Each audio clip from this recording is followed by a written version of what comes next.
R&B में खासकर और माइनिंग में अगर किसी भी बाहर की कंपनी को मेरे इलाके मेरे कॉन्स्टिट्यूंसी में काम होगा, I will be the first person जो वहां प्रोटेस्ट करेगा और लोगों के साथ उस काम को उस वक्त कानून क्या शक्ल लेगा, I will not be responsible. उनको नहीं दिया जाए काम बाहर की कंपनियों को, उसी में चला जाए। मैं डायरेक्ट अपनी कॉन्स्टिट्यूंसी की कुछ प्रॉब्लम्स मंत्री साहब को बोलूंगा कि हमारे कंस्ट्रक्शन ऑफ रोड्स है, कुछ जगहों पर हॉरिजॉन्टल रिंग्जाबल बहुत ही बैकवर्ड एरिया है, उसको कंसिडर किया जाए। Kesh Katiyari bridge Doodhpathri to Pundish Rajouri from airport Srinagar जो कि बीकन वालों को दिया है, उस पर खास ख्याल किया जाए।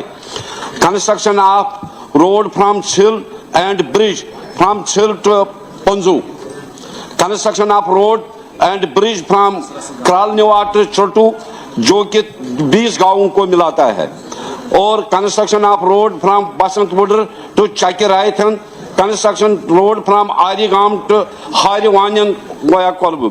लिंक रोड्स की तरफ ध्यान दिया जाए क्योंकि लिंक रोड्स अभी कहीं में इसमें रिफ्लेक्ट नहीं हो रही है। बड़े बड़े प्रोजेक्ट्स हो रहे हैं मगर लिंक रोड्स कहीं पर नहीं आए हैं।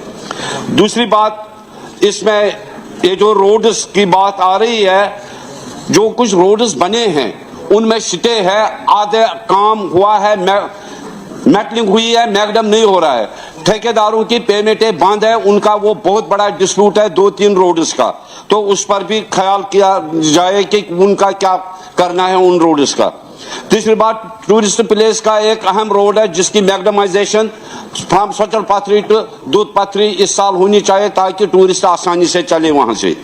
और माइनिंग की बात चल रही है, माइनिंग के लिए मैं ऑनरेबल मिनिस्टर साहब को एक सजेशन दे रहा हूं कि जिससे हमारा लोकल जो ट्रैक्टर वाला है गाँव में, हर किसी गाँव में 10-10, 20-20, 50-50 ट्रैक्टर है, छोटी छोटी गाड़ियां हैं, उनको अगर अलॉट किया जाए, वो जहां भी वो बाजरी और रेत निकालेंगे उनको एक थोड़ा सा टैक्स दिया जाए, जो हमें रेवेन्यू भी आएगा, स्टेट को रोजगार भी मिलेगा अपने गांव वाले बेरोजगार नौजवानों को, और मकानों या किसी को अगर बेचेंगे। नहीं तो कुछ कंपनियां यहाँ पर चाहे रिंग रोड बन रहा है चाहे बाईपास बन रहा है, उनकी रेट्स बहुत हाई है।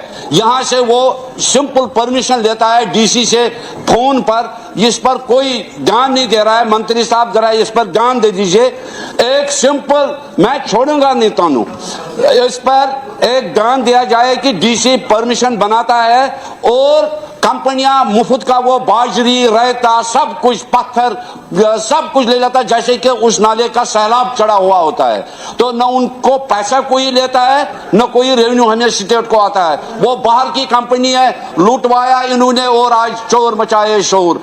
अपने लोगों को यहाँ ठेके दे दो, चाहे वो R&B है चाहे वो इरिगेशन है, कोई भी डिपार्टमेंट है। ये ई टेंडरिंग बंद करो। ई टेंडरिंग ने स्टेट जम्मू कश्मीर का बेड़ा सत्यानाश कर दिया। ये आज इम्तिहान है हमारे मंत्री साहब को।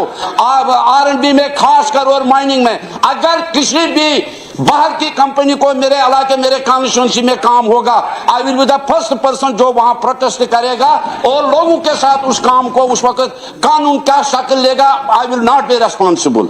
उनको नहीं दिया जाए काम बाहर की कंपनियों को, उनको लोकल को।